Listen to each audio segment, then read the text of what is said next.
passar a palavra aqui imediatamente para Átila Roque. Átila falar aqui em nome da Anistia, né, Internacional. Com a palavra. Bom, boa noite, senadoras, senadores, boa noite a todas e todos. Antes de mais nada, é uma honra, um prazer estar aqui hoje, podendo trazer a palavra da Anistia Internacional nesse debate tão central para a sociedade brasileira, e poder fazer isso ao lado dessas pessoas que falaram antes, que vão falar depois, que a gente sabe o peso e o papel que eles e elas e as organizações que representam têm em manter essa agenda na superfície do debate no Brasil. E, nesse sentido, inclusive, eu queria, antes de qualquer coisa, reconhecer e dizer com todas as letras que nós não estaríamos sentados hoje aqui, né, debatendo esse tema, se não fosse a coragem e a luta das organizações do movimento negro, né, que há 30 anos, mais de 30 anos, há 100 anos, né, falam exatamente desse tema. Esse tema teria desaparecido da agenda pública brasileira se não fosse a capacidade, a resistência, a luta dos movimentos negros no Brasil. Eu gosto de falar dos movimentos porque a gente sabe o quanto o nosso mundo é diverso, né? Mas é preciso reconhecer isso. Hoje a gente tem aqui o CONEM, a Maria Nazaré, né? Temos o Gueredés, que estamos aqui, e também, junto com o movimento negro, as organizações que trabalham diretamente no território, que trabalham diretamente com os familiares, com aqueles que sofrem mais diretamente a dor desse horror, né? Então, a presença do Hamilton aqui hoje, né, representando uma organização da Bahia, do movimento, né, Reaja, ou seja, ou será morto ou será morta, é o outro lado dessa moeda, que garante que o silêncio não se instale totalmente, porque é disso que se trata essa CPI, né? É disso que se trata o trabalho que o Senado inaugurou ao responder de forma tão contundente ao clamor que a sociedade vem colocando há tanto tempo, né? Eu acho que a tarefa e o mérito dessa CPI, nesse momento histórico que a gente vive no Brasil, que talvez seja um momento que a gente tenha a oportunidade de escolher, né, para onde nós vamos, se queremos cair na direção da civilização ou da barbárie, né, que tantas agendas estão sendo colocadas diante de nós com um risco imenso de grandes retrocessos, né? Então, talvez o mérito importantíssimo, talvez mais importante de todo dessa CPI, seja tirar essa agenda da clandestinidade a partir do lugar de representação da sociedade, ou de um dos lugares mais importantes de representação da sociedade, que é o Congresso, que é o Senado, né? Mais do que isso, até fazer com que a sociedade brasileira olhe nos olhos os seus próprios monstros, né? Confronte sem medo, né, com o peito aberto, né, os seus horrores, né, e reconheça, né, a dor solitária, na maior parte das vezes, das mães, dos irmãos, das avós, dos amigos, das amigas, dos filhos, netos, né, e cunhados dessas pessoas que morrem todos os dias, assassinadas, né, executadas, como Nazaré dizia, no Brasil, em grande parte, né, não vou repetir os números, que os senadores têm ouvido isso recorrentemente nas últimas duas audiências, mas vamos, né, já que nós contamos também com a presença da audiência pela TV Senado, contamos também com a presença de audiência pela internet, o Brasil, né, de acordo com os dados de 2012, foram 56 mil homicídios.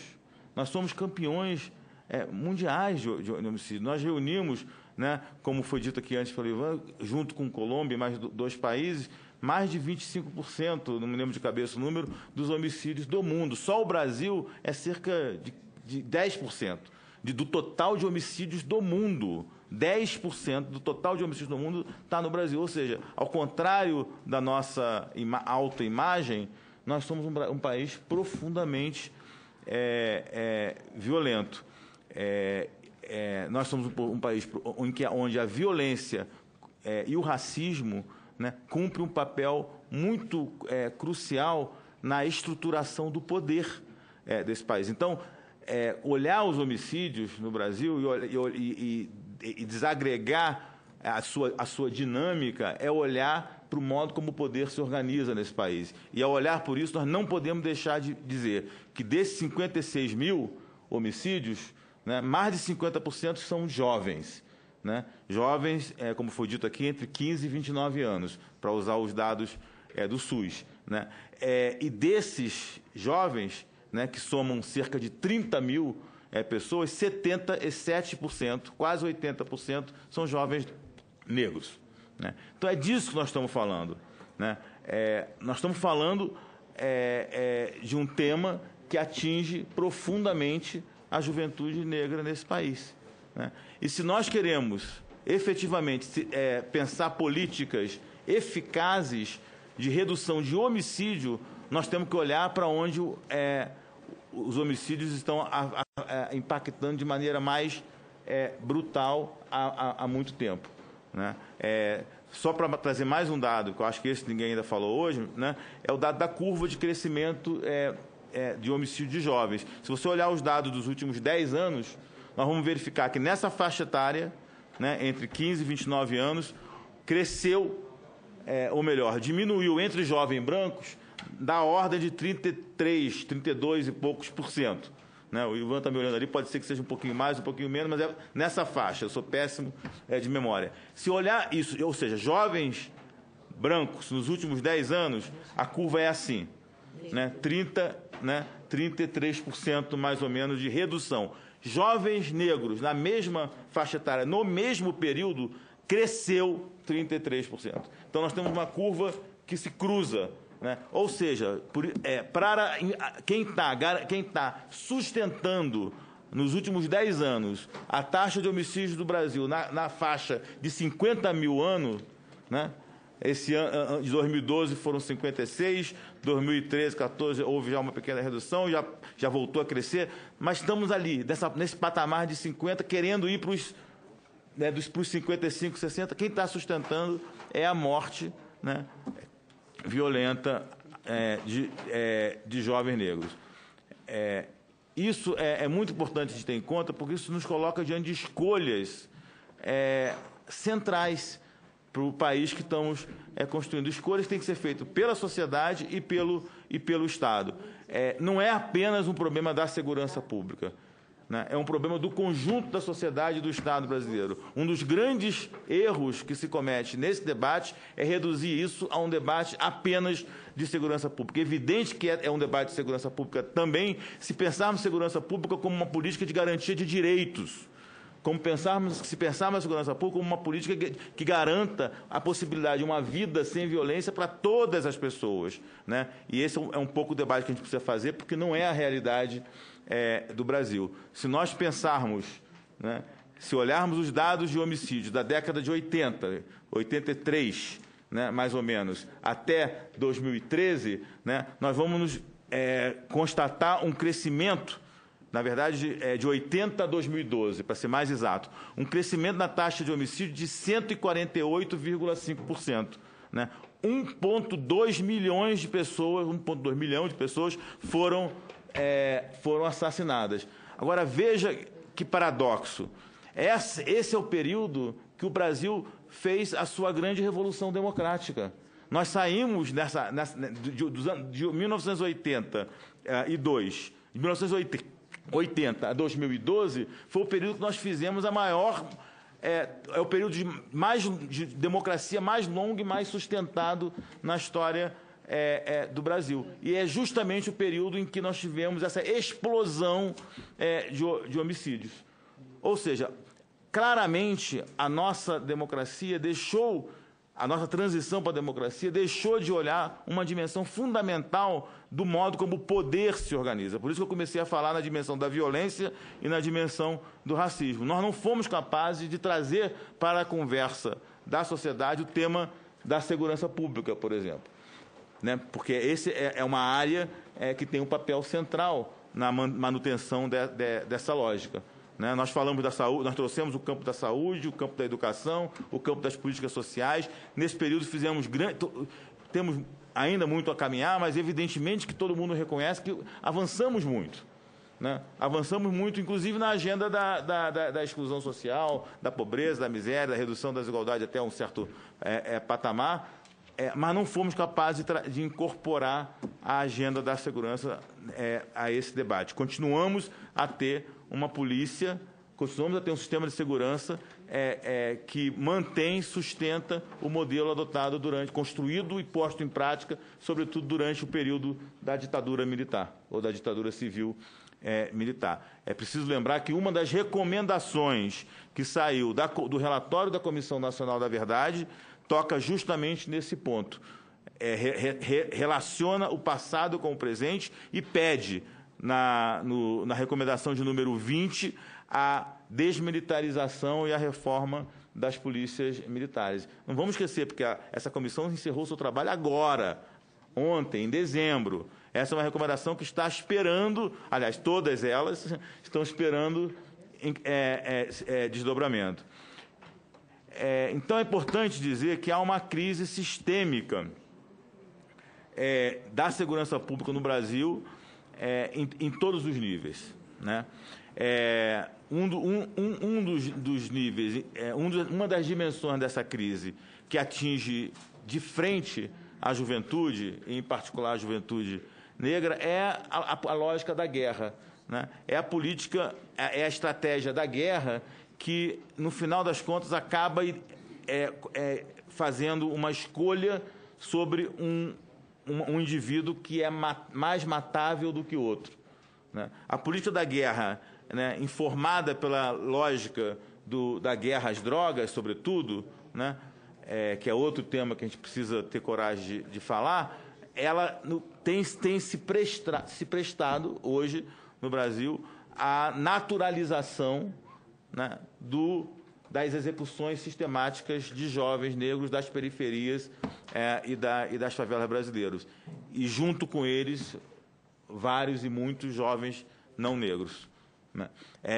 Porque essa lógica gera um sentimento de exceção, de admissibilidade. É como se a sociedade dissesse: que pena, né? Mas o combate ao crime, o combate à droga leva a danos colaterais.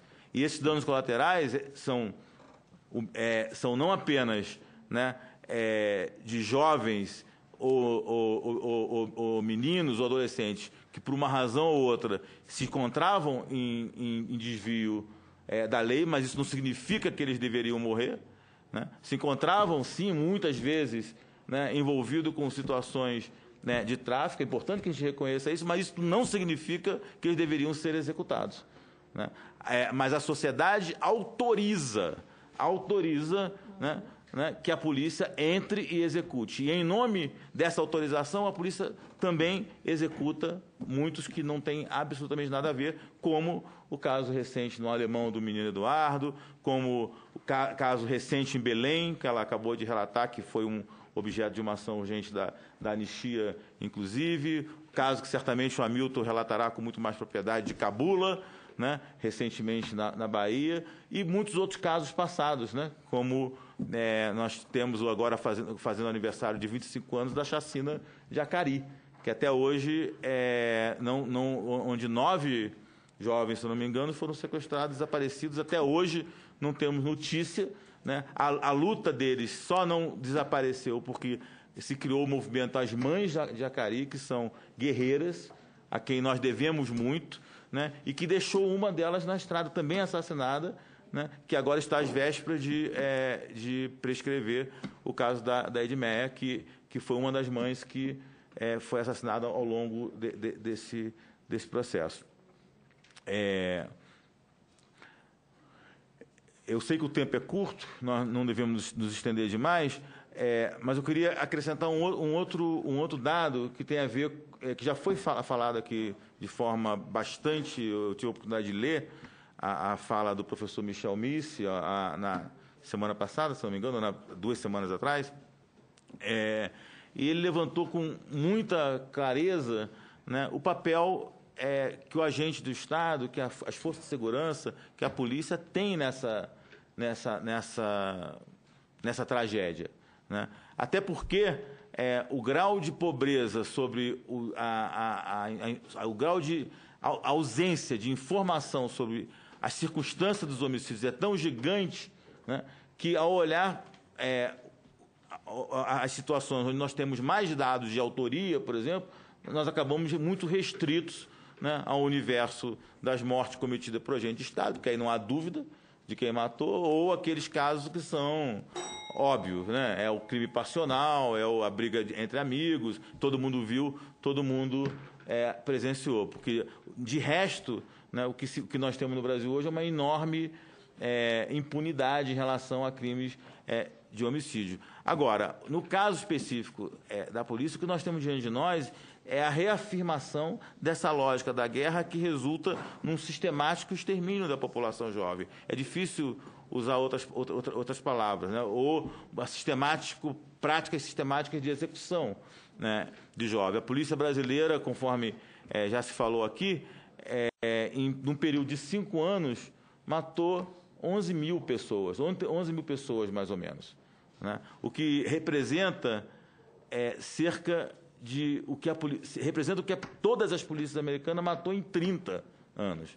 É dessa escala que nós estamos falando, 11 mil pessoas em 5 anos, e esses são os dados conhecidos, esses são os dados que nós acessamos, porque, como já foi dito aqui também, a coleta de dados de homicídios cometidos por agentes do Estado é muito precária no Brasil. Por essas e outras razões que nós escolhemos, né, na Anistia Internacional, o tema dos homicídios de jovens negros como um dos principais temas, como o principal tema de campanha da Anistia nesse momento. É um tema com o qual nós trabalhamos não apenas no Brasil, nós trabalhamos com ele fortemente nos Estados Unidos, trabalhamos com ele com variações de tipo de discriminação também no México, né, também no Quênia, e com outras ênfases, mas também, né, em alguns países da Europa. Agora, é claro que Estados Unidos e México são aqueles que se aproximam muito diretamente da nossa realidade. Em termos de recomendação a essa CPI, eu acho que a gente precisa, primeiro, estar atento ao contexto que nós estamos vivendo e o papel que o Senado, né, que senadores e senadoras podem ter nesse momento para garantir que a gente não apenas não retrocedamos, mas que sejamos capazes de usar esse momento para avançar, né? Então, a primeira coisa que a gente tem sugerido como recomendação na nossa campanha o que já foi dito aqui pelo Ivan, é a importância de um plano nacional de redução de homicídios. Nós sabemos que alguma coisa está sendo forjada hoje, grupos têm se reunido, pesquisadores, pessoas que a gente respeita no âmbito do Ministério da Justiça, mais uma vez com a tarefa de elaborar esse plano. É preciso que a gente sinalize que esse plano não pode demorar mais, já demorou demais, né? Estamos falando com isso desde o primeiro governo Lula, que nós estamos falando na elaboração desse plano de redução de homicídio. Então, acho que a CPI pode ter um papel importante em reforçar essa dimensão. Uma outra coisa que não está no Senado, está na Câmara, é o projeto de lei 4471, que trata dos autos de resistência, né? O auto de resistência tem sido no Brasil, o auto de resistência é aquela categoria que às vezes tem o nome também de homicídio decorrente de intervenção policial, onde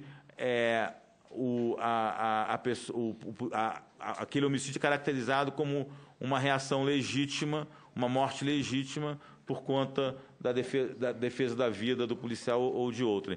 E, na prática, né, tem sido utilizado vastamente como uma maneira de você não investigar, não produzir nenhuma investigação mais profunda sobre mortes cometidas por policiais. Também já foi dito aqui que, de novo, esse é um problema que atravessa as diferentes esferas do sistema de segurança e justiça, e a responsabilidade não está apenas com a polícia, está em grande parte com o Ministério Público, que também não leva à frente esses casos, e com o Poder Judiciário, que basicamente é uma cadeia de repetição da mesma versão, né, com algumas exceções. O que nós vemos é a versão contada pelo PM na delegacia, ela vai sendo reproduzida, aprimorada e repetida até o tribunal do júri.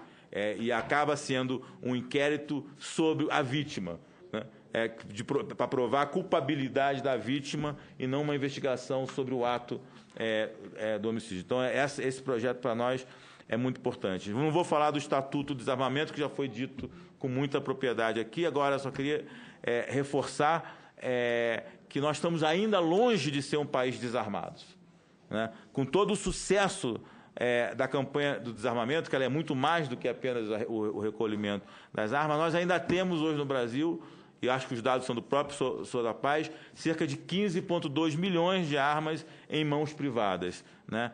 Apenas 6,8 milhões são registradas, 8,5 são não registradas.